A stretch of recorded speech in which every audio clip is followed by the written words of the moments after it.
సికినో భవంతు. ప్రొఫెసర్ నాగేంద్రమ్మ గారు ధ్యానం చేయించారు. ధన్యవాదములండి. థ్యాంక్స్ అమ్మా.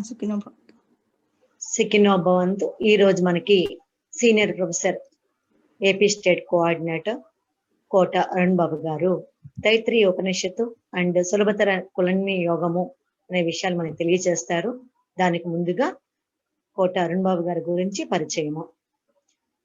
కోట అరుణ్ బాబు గారు గత 41 సంవత్సరం నుంచి మన స్కై సిస్టమ్ లో ఉంటూ పెనలేని సేవ చేస్తూ వచ్చారు.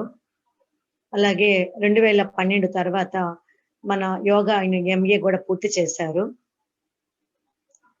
కొన్ని సంవత్సరాలు ఏఎన్యూలో అంటే ఆచార్య నాగార్జున యూనివర్సిటీలో యోగా కోఆర్డినేటర్ గా కూడా సేవలు అందించారు. ఇదే కాకుండా మహర్షి పుస్తకాలు చాలా కూడా మోస్ట్లీ చాలా బుక్స్ అన్ని కూడా తెలుగులో ట్రాన్స్లేషన్ చేయడం జరిగింది. అలాగే మహర్షి ఉన్నప్పుడు కానివ్వండి, తర్వాత కూడా ఆల్ ఇయర్ లో అరుణనిధి కోర్సులో కూడా సబ్జెక్ట్స్ అన్ని కూడా టీచ్ చేస్తుండేవారు. స్వామీజీ ఉన్నప్పుడు ట్రాన్స్లేషన్ చేసేవారు. మహర్షి తమిళంలో చెప్పినప్పుడు అవి మనకి తెలుగులో ట్రాన్స్లేషన్ చేసేవారు. ఇదే కాకుండా కోట అరుణ్ బాబు గారు వారి సతీమణి అయిన కమలజా గారు కూడా ప్రొఫెసర్ గా ఎంతో సేవ చేస్తూ వచ్చేవారు స్కైకి. ఈ విధంగా అరుణ్ బాబు సారు స్కై సిస్టమ్ కి వినలేని సేవలు చేస్తూ వస్తున్నారు. ప్రెసెంట్ ఆయన ఏపీ స్టేట్ కోఆర్డినేటర్ గా విశేషమైన సేవలు అందిస్తున్నారు. ఈ విధంగా మాస్టర్ గురించి మనం ఎంత చెప్పినా తక్కువే అవుతుంది. సో సార్ సబ్జెక్ట్ చెప్పడానికి నేను టైం ఇచ్చేస్తున్నాను. Over to Kota Arun Babu sir.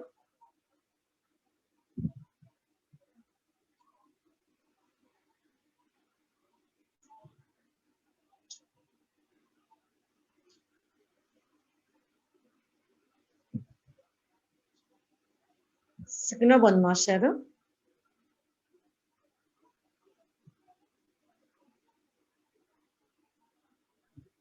సుఖనా భవంతు. నేను అన్మ్యూట్ చేయడం మర్చిపోయాను.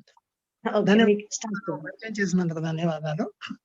లోకా సుఖనో భవంతు, సర్వే జనా సుఖనో భవంతు, గురువు వర్ధిల్లును గాక గురువే తోడు, வாழ்க வையகம் வாழ்க வையகம் வாழ்க வளமுடன், குரு வாழ்க குருவே துணை. తైత్తరీయ ఉపనిషత్తు సులభతర కుండలిని యోగాలు. సబ్జెక్టు చెప్పడానికి ఒక అరగంట సేపట్లో పూర్తి కాదు, కొంచెం టైం తీసుకోవచ్చును. కానీ ఈ అరగంటలో అని కాకుండా 2-3 పార్ట్స్ గా దీన్ని చెప్పడానికి ప్రయత్నం చేస్తాను.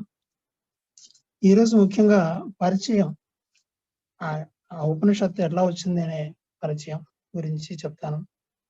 అయితే ఇక్కడ చెప్తాను చేస్తాను అని చెప్పడం కూడాను సబబు కాదేమో అనుకుంటా ఉన్నాను. వేదంలో ఉండేటటువంటి ఏ విషయాన్నైనా కూడా వ్యాఖ్యానం చేయాలని చెప్పినప్పుడు ఆ వేద అయినటువంటి 6 శాస్త్రాల మీద మరి అధికారం ఉన్నట్లయితే కానీ వాటిని వ్యాఖ్యానించకూడదు అని చెప్పి పెద్దలు అంటారు. నాకైతే ఏమి కూడా తెలియదు. ఆ గురువు యొక్క ఉపకరణంగా, ఆ దైవం యొక్క ఉపకరణంగా ఈ విషయాన్ని మీకు తెలియచేయాలనుకోవడం వల్ల అవి వారు నన్ను ఉపయోగించుకుంటూ మీకు ఈ విషయాన్ని తెలియచేస్తారని చెప్పి మీకు చెప్తూ ముందు కొంచెం వేదాల గురించి తెలుసుకుందాం. దాని యొక్క మరి దాంట్లో ఉండేటువంటి 4వ భాగం అయినటువంటి ఉపనిషత్తుల గురించి కొంచెం తెలుసుకుందాం. ఆ తర్వాత తైత్తరీయ ఉపనిషత్తు మనం సులభతర కుండలిని యోగంలో అవి ఎలా అన్వయించుకోవచ్చు అనే విషయం తెలుసుకుందాం. వేదం ఇది మనందరికి కూడాను భారతీయ సనాతన సాంప్రదాయానికి ఒక పునాది అని చెప్పుకోవచ్చు వేదం అనేటటువంటిది. ఆ వేదం అనే పదానికి అర్థం ఏంటంటే విద్య లేకపోతే శాస్త్రము అని 2 అర్థాలు. విద్ అనేటటువంటి ధాతువు నుంచి తెలుసుకోవడం, మననం చేయడం, కలిగి ఉండడం అనేటటువంటి అర్థాలు వస్తాయి. దానివల్లనే వేదం అన్నప్పుడు ఆ విద్ అనేటటువంటి ధాతువు నుంచి ఉత్పత్తి అయింది అని. విద్య అని చెప్పి అన్నప్పుడు పరావిద్య అపరావిద్య అని 2 విద్యలు. పరావిద్య అని చెప్పి అన్నప్పుడు ఆ భగవతత్వాన్ని అనుభూతిలోకి తెచ్చుకోవడం. అపరా విద్య అన్నప్పుడు ఈ భూమి మీద ఉంటున్నాం కాబట్టి మనం ఎలా ఉండాలి, ఈ విషయాలన్నీ కూడాను తెలుసుకోవడం. ఇక్కడ పరావిద్య అపరావిద్య గురించే స్వామీజీ కూడా ఇలా చెప్తారు. ఏ శాస్త్రం తీసుకున్నప్పటికీ లేదా ఏ మతం తీసుకున్నప్పటికీ ఆ మతం చెప్పేటటువంటి విషయాలు రెండే రెండు. ఒకటి ఆ బ్రహ్మతత్వాన్ని, భగవతత్వాన్ని అనుభూతిలోకి తెచ్చుకోవడం ఒకటి. రెండవది మనం కుటుంబంలోనూ సమాజంలోనూ ఉన్నాం కాబట్టి వాళ్ళతో సహజీవనం కొనసాగిస్తూ ధర్మబద్ధంగా ఎలా జీవించడం అనేటటువంటిది. దీన్నే వేదంలో పరావిద్య అపరావిద్య అని చెప్పన్నారు. పరావిద్య అని బ్రహ్మతత్వాన్ని, భగవతత్వాన్ని అనుభూతిలోకి తెచ్చుకోవడం. అపరావిద్య అని చెప్పినప్పుడు ఈ భూమిలో సమాజంలో ఉండేటప్పుడు మన ప్రవర్తన ఎలా ఉండాలి అనేటటువంటిది. అలాగే శాస్త్రము అని చెప్పి అన్నది పదం శాస్ అనేటటువంటి ధాతువు నుంచి ఉత్పన్నమైంది. దాన్ని కోరుకోవడం, ఆజ్ఞాపించడం, ఉపదేశించడం అనేటటువంటి అర్థాలు వస్తాయి. కాబట్టి వేదం అనేటటువంటిది శాస్త్రంగాను విద్యగాను మనకు తెలియబడుతూ వస్తూ ఉంది. ఇక్కడ శాస్త్రంగా వేదంగా ఎలా తెలుస్తుంది అంటే అజ్ఞాతాన్ని జ్ఞాపకం చేసేటటువంటిది, లేకపోతే ప్రకాశం చేసేటటువంటిది వేదం. అజ్ఞాతం ఏంటి? దీన్ని స్వామీజీ అవ్యక్తము అని చెప్పంటారు. మనకు కొన్ని తత్వాలు అవ్యక్తంగా ఉంటాయి. అవేంటంటే భగవతత్వం ఏదైతే ఉందో అవ్యక్తం, మహాశక్తి అవ్యక్తం, జ్ఞానం అవ్యక్తం, అలాగే మనసు అవ్యక్తం, ప్రాణం అవ్యక్తం. ఇది అజ్ఞాతం. ఇక్కడ అజ్ఞాత అని వాడుతున్నాడు ఆ పదం. దాన్ని జ్ఞాపకం చేసుకోవడం అట.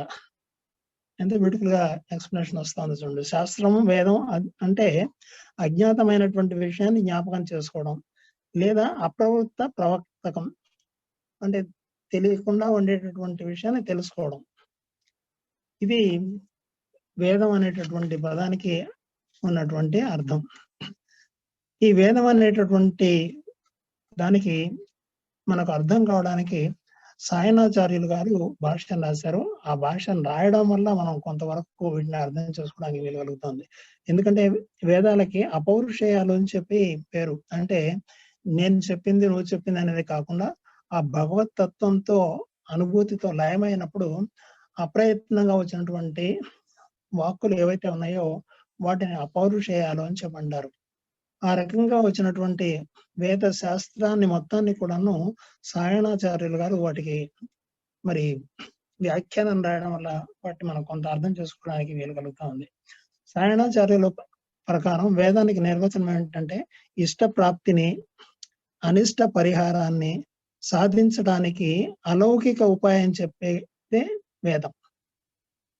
ఇష్ట ప్రాప్తిని అంటే మనకి ఇష్టమైనటువంటి విషయాన్ని సముపార్జించుకోవడం కోసం, అలాగే మనకు ఇష్టం లేనటువంటి విషయాన్ని పరిహారం చేసుకోవడం కోసం అలౌకికమైనటువంటి ఉపాయం, లౌకికమైనటువంటిది కాదు, అలౌకికమైనటువంటి ఉపాయం చెప్పేదే వేదం. సకల దేవతల ధర్మాన్ని, పరబ్రహ్మ తత్వాన్ని ప్రతిపాదిస్తుంది కనుకనే వేద ప్రామాణ్యం ప్రత్యక్షం, అనుమానం, ప్రమాణాల పరిధికి మించి ఉంటుంది అని చెప్పంటారు సాయణాచార్యులు. ఇప్పుడు ప్రమాణం అని చెప్పినప్పుడు ప్రత్యక్షం, అనుమానం, ప్రమాణం అని చెప్పేసి చెప్పుకుంటాం. కానీ వేదంలో చెప్పేటటువంటి విషయం సకల ధర్మాలని, సకల దేవతలని, పరబ్రహ్మ తత్వాన్ని ప్రతిపాదిస్తుంది కనుక వీటికంటే కూడా భిన్నంగా ఉండడానికి అవకాశం ఉంది అని చెప్పంటారు. ఈ వేదం అనాదిగా గురు శిష్య పరంపరగా వస్తా ఉంది. కాగితాలు ప్రింటింగ్ రాకముందు, తాళపత్ర గ్రంథాలు కూడా రావడానికి ముందు ఇవి ఒక తరం తర్వాత మరొక తరానికి అందించబడాలి. కాబట్టి గురువు శిష్యుడికి ఉపదేశించడం, మననం చేయడం, కంఠపాఠం చేయడం, అవి మళ్ళాను పరంపరగా అలా వస్తూ వస్తూ తర్వాత తాళపత్ర గ్రంథాల్లోకి, అటు తర్వాత ఇప్పుడు ప్రింట్ లోకి, ఇంకా ఇప్పుడు వచ్చేసి గూగుల్ సెర్చ్ లో కూడాను ఇవి దొరుకుతా ఉన్నాయి. అపౌరుషేయాల అనేటువంటి ఆ భగవంతుడు బ్రహ్మానికి ఉపదేశించినటువంటి ధర్మము, బ్రహ్మము గురించినటువంటి జ్ఞానాన్ని ఆధారంగా చేసుకున్నటువంటి వేదాన్ని భగవతత్వం మొట్టమొదటి బ్రహ్మకి ఉపదేశం చేస్తుంది. అప్పుడు ఆ వేదం అంతా కూడాను ఒకే ఒక రాశిగా ఉండేటటువంటిది. కానీ ఆ వేదం ఒకే రాశిగా ఉన్నప్పటికి కూడాను బ్రహ్మం నుంచి ఈ రోజు వరకు వచ్చేసరికి అనేక సాంప్రదాయాలు, అనేక ఇవన్నీ కూడా ఏర్పడ్డాయి. నిజానికి వేదానికి నిగమము, శృతి, ఆమ్నాయం అనే పేర్లు కూడా ఉన్నాయి. అనాదిగా వస్తున్నది కాబట్టి నిర్ధారిత మూల గ్రంథం కాబట్టి నిగమము అని దానికి పేరు. గురువుతో నుండి శిష్యుడు దివ్యవాణిని వినడం వల్ల నేర్చుకుంటున్నది కాబట్టి శృతి అని కూడా పేరు. ఆవృత్తి మననం ద్వారా నేర్చుకునేటువంటి విద్య కాబట్టి ఆమ్నాయం అని కూడా దీనికి పేరు. ఈ వేద రాశి ఒకటిగానే ఉండేది. ఇందాక చెప్పినట్లు బ్రహ్మం నుంచి ఆ దివ్యవాణి బ్రహ్మానికి వినిపించి ఒకే ఒక రాశిగా ఉండేటటువంటిది. కానీ కాలక్రమేణా అనేక సాంప్రదాయాలకు ఆలవాలం అయింది. ద్వాపరయుగం వచ్చేటప్పటికి ఎన్నో సాంప్రదాయాలు, ఎన్నో గురుకులాలు ఉండేటటువంటివి. అప్పుడు కృష్ణద్వైపాయనుడు, వ్యాసుడు అని మనకు వ్యాస భగవాన్ అని చెప్పి మనం చెప్పుకుంటాం. ఆయన బాదరాయణుడు అని కూడా అంటారు. ఆ మహర్షి ఈ వేద రాశి మొత్తాన్ని కూడాను 4 పేర్లతో 4గా విభజించారు. ఋగ్వేదము, యజుర్వేదము, సామవేదము, అధర్వణ వేదము అని చెప్పి నాలుగింటిగా వాటిని క్రోడీకరించి ఆ 4ని కూడా తన శిష్యులైనటువంటి పైలుడు, సాయనుడు, జైముని, సుమంతుడు అనేటువంటి 4 శిష్యులకి నేర్పించాడు. పైలుడికి ఋగ్వేదము, సాయనుడికి యజుర్వేదము, జైమినికి అధర్వణ వేదము, సామవేదము, ఆ తర్వాత సుమంతుడికి అధర్వణ వేదం నేర్పించాడు. ఆ శిష్య పరంపరలో అనేకమైనటువంటి సాంప్రదాయాల వల్ల, అంటే గురుకులాల వల్ల వాటికి అనేకమైనటువంటి సాంప్రదాయాలు ఏర్పడ్డాయి. ఈ 4 వేదాలు, ఋగ్యజు, సామవేదాలు కూడా వాటికి ఈ 4 వేదాలు మాత్రమే కాకుండా 4 ఉపవేదాలు కూడా ఉన్నాయి. అవేవి అని చెప్పన్నట్లయితే ఆయుర్వేదం, ధనుర్వేదం, గంధర్వ వేదం, అర్ధవేదం. ఆయుర్వేదం అంటే మీకు అందరికీ తెలుసు. ధనుర్వేదం అన్న కూడా మీకు తెలిసే ఉంటుంది. ఆయుర్వేదం అంటే మన వైద్య శాస్త్రం, ధనుర్వేదం అంటే విలువిద్య, గంధర్వ వేదం అంటే మనం పాటలు, గానం, అర్ధవేదం అంటే పరిపాలన ఎలా చేయాలనేటటువంటివి. వీటిని 4ని కూడా ఉపవేదాలు అని చెప్పంటారు. అలాగే ఇందాక నేను చెప్పాను, వేదాంగాలు తెలిసినట్లయితేనే వేదాలకు మనం వ్యాఖ్యానం కానీ భాష్యం కానీ చెప్పాలని చెప్పంటారు. ఆ వేదాంగాలు ఏంటి అని చెప్పినప్పుడు 6 ఉన్నాయి వేదాంగాలు. శిక్ష, వ్యాకరణం, ఛందస్సు, నిరుక్తము, జ్యోతిష్యము, కల్పము అని చెప్పేసి 6. ఈ 6 శాస్త్రాల మీద పట్టు ఉన్నట్లయితేనే వేదాలని వ్యాఖ్యానం చేయడము, ఉపనిషత్తులను వ్యాఖ్యానం చేయాలని చెప్పి అంటారు. ఇక్కడ శిక్ష అని చెప్పినప్పుడు శిక్షాం వ్యాఖ్యాస్యామః అంటే దాన్ని నిర్దేశించినటువంటి పద్ధతిలోనే చెప్పగలగడం. రెండవది వ్యాకరణం అని చెప్పినప్పుడు వ్యాకరణం ఎందరూ కూడా తెలుసు. వ్యాకరణం, ఛందస్సు, శ్లోకాలు కానీ పద్యాలు కానీ గద్యాలు కానీ చెప్పాలని చెప్పనేటప్పుడు వాటికి కావాల్సినటువంటి ఛందం. నిరుక్తము అని చెప్పన్నారు. అలాగే జ్యోతిష్యం అని చెప్పన్నారు, కాలాన్ని గురించినటువంటి. కల్పము అని చెప్పన్నప్పుడు యజ్ఞయాగాది క్రతువులు ఎలా చేయాలి అని చెప్పేటటువంటి విషయం. ఇవన్నీ కూడాను మనకు తెలిసినటువంటి వ్యక్తి మాత్రమే వేదాలని లేదా ఉపనిషత్తుల్ని వ్యాఖ్యానించాలి. ఇక్కడ ఒక చిన్న విషయం, నేను చదివిన విషయం లేదా విన్న విషయం చెప్తాను. భోజన స్థానంలో ఉండేటటువంటి అష్టదిగ్గజాలు, నవరత్నాలు, అష్టదిగ్గజాలు గుర్తులేదు మొత్తానికి. ఆ కవులందరూ కూడాను ఉపనిషత్తులకి వ్యాఖ్యానాలు రాయాలి, లేకపోతే సూక్తాలకి ఇది చేయాలి అని చెప్పని అనుకున్నారు. సభ జరుగుతా ఉంది, అంతా కూర్చొని ఉన్నారు. కాళిదాసు కూడా కూర్చొని ఉన్నాడు. అంతలో ఒక చిన్న పిట్ట, ఒక పక్షి సభలోకి వచ్చి పైన కూర్చొని కిచకిచ అంటా ఉంది. ఇక్కడ కాళిదాసు దానికి చెప్తా ఉన్నాడు. ఇతను కూడాను పంచ అంటా ఉన్నాడు. సభ జరుగుతా ఉంటే నువ్వేంటి పంచ అంటున్నావు పిట్టను చూసి అని చెప్పి భోజరాజు అడిగితే, మహాప్రభు సుఖమహర్షి వచ్చి కూర్చొని అడుగుతా ఉన్నాడు, మీరు ఉపనిషత్తులకి వీటికి భాష్యాలు వ్యాఖ్యానాలు చేయాలని చెప్పి అనుకుంటున్నారు కదా, ఎన్ని వ్యాకరణాలు తెలుసు ఈ పండితులందరికీ అని చెప్పి అడిగాడు. ఇక్కడ ఉండే పండితులందరికీ కూడాను, కవులందరికీ కూడాను 5 వ్యాకరణాలే తెలుసు అని చెప్పాను నేను. ఆ మహర్షి అన్నాడు 8 వ్యాకరణాలు తెలియకుండా చెప్పకూడదే అని చెప్పి అన్నాడు. అని చెప్పేసరికి అందరితోటి భోజరాజు తన ప్రయత్నాన్ని విరమించుకున్నాడు అని చెప్పి నేను విన్నది లేదా చదివిన కథ. కానీ ఇప్పుడు ప్రతి ఒక్కళ్ళు కూడాను వ్యాఖ్యానాలు చేస్తూ వస్తా ఉన్నారు. ఓకే, దానికి కారణం చెప్పాలంటే ఆ కాలంలో అలా జరగాల్సి ఉంది, ఈ కాలం వచ్చేటప్పటికి ఇలా జరగాల్సి వస్తా ఉంది. ఉదాహరణగా తీసుకుందామండి. ఈ రోజు జూమ్ లో మరి ఇంతమంది ధ్యానం చేసి ఇంతమంది ఉపనిషత్తుల గురించి తర్వాత తైత్తరీయ ఉపనిషత్తుల గురించి తెలుసుకోవడానికి కూర్చున్నారని చెప్పినప్పుడు మీరంతా మనమంతా ఒక దగ్గర కూర్చొని నేను చెప్తా ఉంటే మీరు వింటున్నారా? గురుకులం లాగా లేదు కదా. టెక్నాలజీ డెవలప్ అయింది. ఇలాగే ఒక 50 ఏళ్ల క్రితం వెళ్ళినట్లయితే ఈ స్మార్ట్ ఫోన్లు ఈ ఫోన్లు కూడాను లేవు. ఓన్లీ ల్యాండ్ లైన్ ఉండేది. ఇంకా కొంచెం ఏమైనా పెడితే ల్యాండ్ లైన్ కూడా ఉండేది కాదు. టెలిగ్రాఫిక్ కోడ్ లోనే వెళ్లాల్సి వచ్చేది, మోర్స్ కోడ్ లో వెళ్లాల్సి వచ్చేవి. కాబట్టి వైజ్ఞానికంగా అభివృద్ధి చెందుతా ఉండేటప్పుడు ఆ భగవతత్వం కూడా మానవాళికానికి అందించబడడానికి దానికి తగినట్లుగానే మారుతూ దానికి తగినటువంటి గురువులే ప్రపంచంలోకి రావడం జరుగుతుంది. అందుకే వేదాద్రి మహర్షి గారు కారణజన్ముడనే చెప్పొచ్చు. ఇంతకుముందు పాతకాలంలో 500-600 మంది శిష్యులు ఉన్నప్పుడు కూడా ఏ ఒక్కళ్ళకో ఇద్దరికో మాత్రమే ఈ కుండలిని విద్యను నేర్పించేటటువంటి వాళ్ళు. ఉదాహరణ తీసుకోవాలనుకుంటే కృష్ణుడు, బలరాముడు, తర్వాత కుచేలుడు, ఇంకొక 10-100 మంది శిష్యులు ఉన్నప్పటికీ కూడాను ఆయన గురువు గారు వీళ్ళ ముగ్గురికి మాత్రమే కుండలిని విద్యను నేర్పించాడు. అంటే అర్హత చూస్తారు. 100 మంది శిష్యులు ఉన్నప్పటికీ ఒక్కడికి మాత్రమే ఎవరైతే అతనికి అర్హత ఉందని చెప్పి అంటారో ఆ అర్హత ఉండేటటువంటి వాడికి మాత్రమే నేర్పించేవాళ్ళు. కానీ కాలం మారిపోతూ వస్తుంది. ఇదే ప్రశ్నని వేదాద్రి మహర్షి గారిని కంచి కామకోటి పీఠాధిపతి వచ్చినప్పుడు వాళ్ళు సంభాషిస్తున్నప్పుడు అడిగారు, మీరు ఈ బ్రహ్మతత్వాన్ని అందరికీ కూడా ఉపదేశిస్తున్నారు కదా, వాళ్ళకి ఏ అర్హత ఉందని మీరు నేర్పిస్తా ఉన్నారు, ఈ జ్ఞానం అనేదాన్ని వారందరికీ కూడా పంచుతా ఉన్నారు అని అడిగారు. అడిగితే మహర్షి గారు ఒకే ఒక్క మాట చెప్పారు, వాళ్ళందరూ కూడా మానవులు కాబట్టి అని చెప్పన్నారు.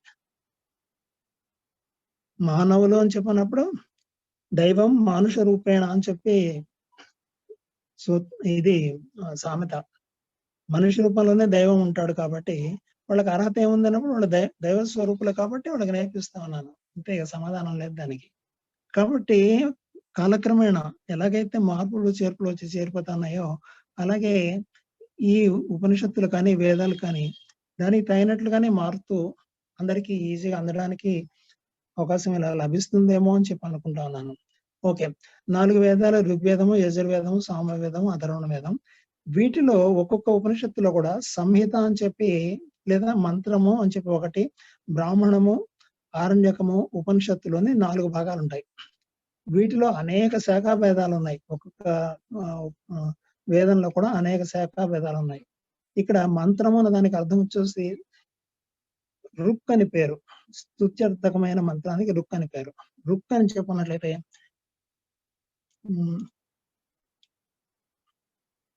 దానికి మంత్రానికి రుక్ అని చెప్పంటారు. నమస్తే వస్తు భగవన్ విశ్వేశ్వరాయ మహాదేవాయ త్రయంబకాయ త్రిపురాంతకాయ త్రికాగ్ని కాలాయ కాలాగ్ని రుద్రాయ నీలకంఠాయ మృత్యుంజయాయ. ఇది మంత్రం. ఇది ఎందుకంటే రుద్రంలో మంత్రం ఇది. ఇప్పుడు యజ్ఞపరమైనటువంటి మంత్రానికి కానీ శ్లోకానికి కానీ యజుస్సు అని చెప్పంటారు. యజుస్సు అని చెప్పినప్పుడు మనం ఇప్పుడు చెప్పుకునేటటువంటి తైత్తరీయ ఉపనిషత్తులో సహనావతు సహనౌ భునక్తు సహ వీర్యం కరవావహై తేజస్వినావధీతమస్తు మా విద్విషావహై ఓం శాంతి శాంతి శాంతి అని చెప్పుకునేటటువంటి శాంతి మంత్రం ఏదైతే ఉందో దాన్ని యజుస్సు అని చెప్పంటారు. అనేక శాఖలుగా విస్తరినటువంటి ఈ వేదవాహినికి, వేద రాశికి ఐకం ఆముష్మ కాలను సంపాదించడానికి మాత్రమే యజ్ఞాలు, యాగాలు, క్రతువులు అవి ఎలా చేయాలి అనేటువంటి విషయాన్ని చెప్పుకుంటూ వచ్చారు. కానీ ఇవి చాలా చాలా కష్టసాధ్యమైనటువంటివి. యజ్ఞాలు, యాగాలు, క్రతువులు నిర్వహించడం అనేటటువంటిది ఆ కష్టసాధ్యమైనటువంటి యజ్ఞ నిర్వహణను అప్రమత్తంగా చేయడానికి కావాల్సినటువంటి వాళ్ళని 4 ఉంటారు. అంటే ఒక యజ్ఞం కానీ ఒక యాగం కానీ చేయాలని చెప్పినప్పుడు అది వేదవేతంగా చేయాలని చెప్పినప్పుడు దాన్ని నలుగురి యొక్క ఆధ్వర్యంలో చేస్తూ వస్తారు. ఆ నలుగురిని హోత, అధ్వర్యు, ఉద్గాత, బ్రహ్మ అని చెప్పంటారు. స్తోత్ర పాఠం చెప్పేటటువంటి వారికి హోత అని పేరు. యథావిధిగా యజ్ఞక్రియ నిర్వహించేటటువంటి వాడికి అధ్వర్యుడు అని పేరు. సామగీతాలు గానం చేసేటటువంటి వాడికి ఉద్గాత అని పేరు. యజ్ఞం మొదటి నుంచి చివరి వరకు పర్యవేక్షణ చేసే వారికి బ్రహ్మ లేక వశిష్ఠుడు అని పేరు. బ్రహ్మ సాధారణంగా అధర్వవేది అయినప్పటికీ యజ్ఞకళ మొత్తం కూడా ఆయనకు తెలిసి ఉండాలి. కేవలం ఒక తన అధర్వణ వేదం మీద మాత్రం కాకుండా మిగిలినటువంటి వేదాల మీద కూడాను అతనికి పట్టుండాలి. ఇప్పుడు మనం చెప్పుకునేటటువంటి ఒక్కొక్క వేద శాఖకు కూడా 1180 ఉపనిషత్తులు ఉన్నాయన్నమాట మొత్తంగాను, 4 వేదాలకు కూడా. కానీ వీటిలో 200 మాత్రమే లభ్యమవుతా ఉన్నాయి. వాటిలో 108 పబ్లిష్ అయి ఉన్నాయి, దొరుకుతా ఉన్నాయి. వాటిని మనం చూసుకోవచ్చు. వీటిలో ఈ 108 ఉపనిషత్తులు కూడా మనకు బాదరాయణుడు ప్రతిపాదించినటువంటి పూర్వ మీమాంస శాస్త్రంలో బ్రహ్మసూత్రాలు, భగవద్గీత, దశ ఉపనిషత్తులు మనకు వస్తాయి. వీటిని ప్రస్థానత్రయం అని చెప్పంటారు. ఈ ప్రస్థానత్రయంలోనివే కేన, ఈశ, కేన, కట, ప్రశ్న, ముండక, మంజుక, ఐతరేయ, తైత్తరేయ, చాంద్యోగ, బృహదారణ్యక, ఈ 10 ఉపనిషత్తులు. ఈ 10 ఉపనిషత్తులకి ఆదిశంకర్లు మనకు వ్యాఖ్యానం రాశారు.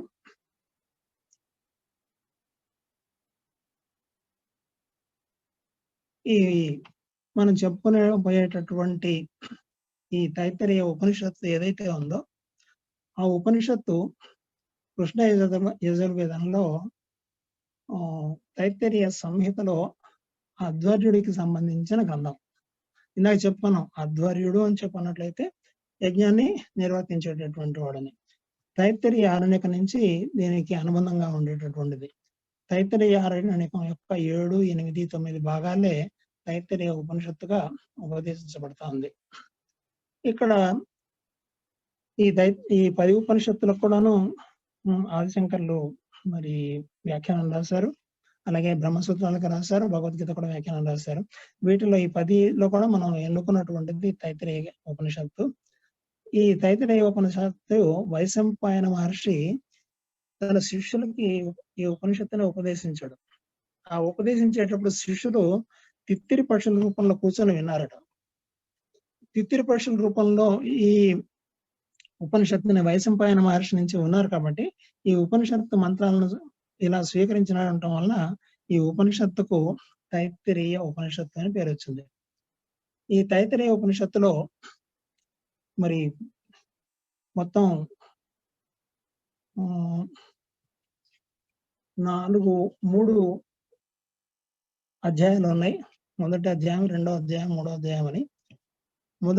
మొట్టమొదటి అధ్యాయానికి శిక్షావల్లి అని పేరు. దీంట్లో 12 అనువాకాలు. 12 అనువాకాలు అంటే ఒక్కొక్క అనువాకంలో ఒక మంత్రం ఉండొచ్చు, లేదా ఒక శ్లోకం ఉండొచ్చు, లేదా 10 శ్లోకాలు కూడా ఉండొచ్చు. శిక్షావల్లి అనేటటువంటి అధ్యాయంలో 12 అనువాకాలు ఉన్నాయి. రెండోది అయినటువంటి ఆనందవల్లి, దీన్ని బ్రహ్మానందవల్లి అని కూడా మనం అంటారు. ఆ బ్రహ్మానందవల్లిలో 2వ అధ్యాయంలో 9 అనువాకాలు ఉన్నాయి. మూడోది భృగువల్లి అని చెప్పి అంటారు. ఆ భృగువల్లి అనేటటువంటి ఆ అధ్యాయంలో 10 అనువాకాలు ఉన్నాయి. ఒక్కొక్క అనువాకంలో ఒక మంత్రం ఉండొచ్చు, ఒక శ్లోకం ఉండొచ్చు, లేదా కొన్ని శ్లోకాలు కూడా ఉండొచ్చు. ఇక్కడ ఇది సంక్షిప్తంగా తైత్తరీయ ఉపనిషత్తు. ఇక్కడ ఈ ఉపనిషత్తు ఇందాక చెప్పినట్లు ఈ తైత్తరీయ ఉపనిషత్తు యజుర్వేదానికి, శుక్ల యజుర్వేదానికి చెందింది కావడం వల్ల ఇక్కడ ఈ ఉపనిషత్తు యజుర్వేదం మొత్తం కూడా యజ్ఞయాగాది క్రతువులు ఎలా చేయాలి అనేటువంటి విషయాన్ని మనకు విశదీకరిస్తూ వస్తాయి. అయితే ఈ తైత్తరీయ ఉపనిషత్తులో మీకు యజ్ఞము, యాగము, క్రతువులు చేసేటటువంటి వాటిని గురించి డిస్కషన్ ఉండదు. ఎక్కువగా దీంట్లో ధ్యానానికి సంబంధించినటువంటి విషయాలే చర్చించబడతా వస్తాయి. మీకు గుర్తుండే ఉంటుంది, పోయిన వారం కొవ్వూరు నుంచి సత్యకామేశ్వరి గారు పంచకోశాల గురించి చెప్పేటప్పుడు తైత్తరీయ ఉపనిషత్తు నుంచి తీసుకున్నాను అని చెప్పుకుంటూ వచ్చారు. తైత్తరీయ ఉపనిషత్తులో పంచకోశాల గురించినటువంటి తపస్సు చేసేటటువంటి విధానం అంతా కూడా చెప్పబడింది. ఇక్కడ మనం సులభతర కుండలిని యోగంతో దీన్ని అనుసంధానం చెప్పుకునేటప్పుడు ఆ కాలంలో ఎలా చెప్పారు అనే దానికిను ఇప్పుడు మనం ఎలా చెప్పుకుంటున్నాం అనే దానికి ఒక సాపత్యం తీసుకుని రావడమే కానీ అట్లాగే మనం చేస్తున్నామా అనేది కాదు ఇక్కడ ఇంపార్టెన్స్. ఆ కాలంలో చేసినట్లు మనం ఇప్పుడు చేయలేం. ఇందాక నేను చెప్పినట్లు కాలానుగుణంగా టెక్నాలజీ ఎలాగైతే మారుతూ వస్తుందో ఆ కాలంలో చేసినటువంటి సాంప్రదాయాన్ని ఈ కాలంలో మనకు సులభంగా, ఇంకా నిజం చెప్పాలంటే సంస్కృతం తెలిసినటువంటి, ఇందాక చెప్పినటువంటి 6 వేదాంగాలు తెలిసినటువంటి ఒక గురువు చిక్కి ఆ గురువు దగ్గర నేర్చుకోవడం అనేటటువంటిది ఇప్పుడు సాధ్యమయ్యేటటువంటి విషయం కాదు. అది కూడాను కేవలం పాండిత్యం కలిగినటువంటి వాళ్ళకి మాత్రమే ఇది విద్య దొరికినట్లయితే పామరుల సంగతి ఏంటి, మామూలు మనుషుల సంగతి ఏంటి? అందుకోసమే మామూలు మనుషులను వదిలిపెట్టేసేసారు. కేవలం ఆ శ్రద్ధ, ఆసక్తి కలిగినటువంటి వాళ్ళకి మాత్రమే, అందుకే శ్రద్ధావాన్ లభతే జ్ఞానం అని చెప్పంటారు.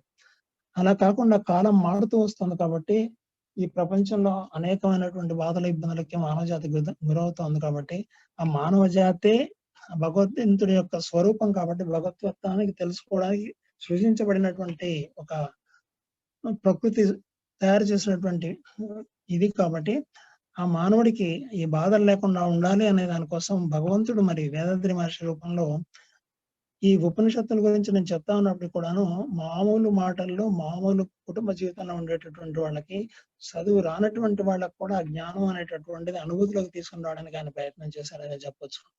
ఒక రకంగా చెప్పాలంటే అనేక వేదాలన్నింటినీ కూడా 4 వేదాలుగా విభజించినటువంటి వ్యాస మహర్షి లాగా వేదాద్రి మహర్షి జనసామాన్యాన్ని అందరికీ కూడాను ఆ జ్ఞానాన్ని అందించడానికి కుండలిని యోగాన్ని తీసుకొని వచ్చారు. ఆ కుండలిని యోగం ద్వారా ఈ ఉపనిషత్తులో ఏ విషయాలు అయితే చెప్పుకుంటూ వచ్చామో వాటి అన్నిటినీ కూడాను సులభంగా మనకు అర్థమయ్యేటట్లు, ఇప్పుడు ఎలాగైతే జూమ్ లో నేను ఈ సబ్జెక్ట్ చెప్పుకుంటూ వెళ్తా ఉన్నానో అదే మాదిరిగా ఆయన అందరికీ అర్థమయ్యేటట్లు సులభమైనటువంటి భాషలో మనకు అందిస్తూ వచ్చారు. తైత్తరీయం గురించి, వేదాల గురించి ఉన్నటువంటి ఉపాఖ్యానంతో ఈ అర్ధగంట కూడా గడిచిపోయింది.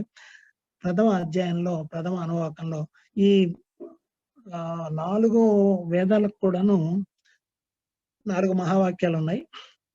ఆ 4 మహావాక్యాలు చెప్పుకొని మొట్టమొదటి ఇందులో అట్లాగే ప్రతి ఒక్క ఉపనిషత్తు చెప్పుకునే ముందు ఆ వేదానికి సంబంధించినటువంటి శాంతి మంత్రంతో ఉపనిషత్తు ప్రారంభమవుతుంది.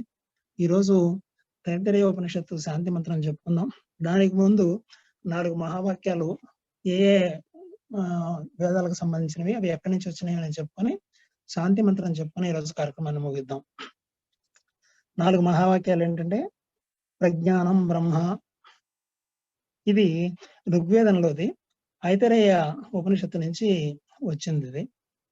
2 అహం బ్రహ్మాస్మి, ఇది బృహదారణ్యకోపనిషత్తు నుంచి వచ్చింది, ఇది యజుర్వేదానికి సంబంధించినటువంటిది. 3వది తత్వమసి, ఇది సామవేదానికి చెందినటువంటిది, చాంద్యోగోపనిషత్తు నుంచి వచ్చినటువంటిది. 4వది అయమాత్మ బ్రహ్మ, అధర్వణ వేదం నుంచి వచ్చింది. మాండ్యూకోపనిషత్తులో ఈ మంత్రం ఉంది.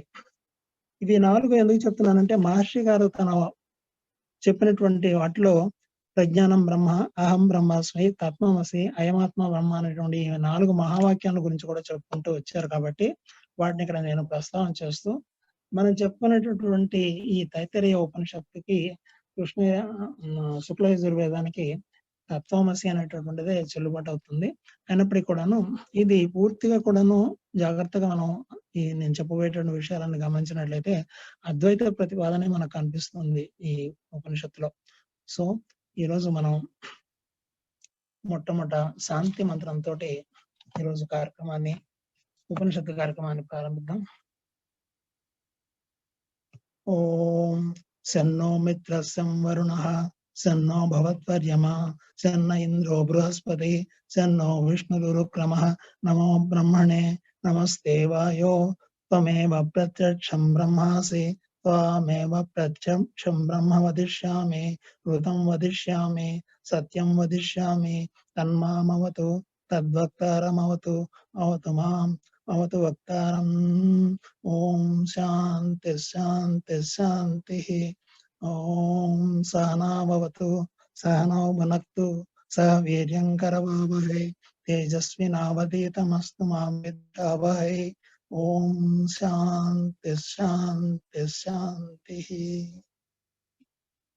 సుఖన భవంతు. ఈ మంత్రానికి అర్థం, దానికి మహర్షి గారు మన చేత ఏం చేయించారు అనే విషయాన్ని నెక్స్ట్ వీక్ మనం కలుసుకున్నప్పుడు 2వ పార్ట్ లో నేను వివరిస్తాను.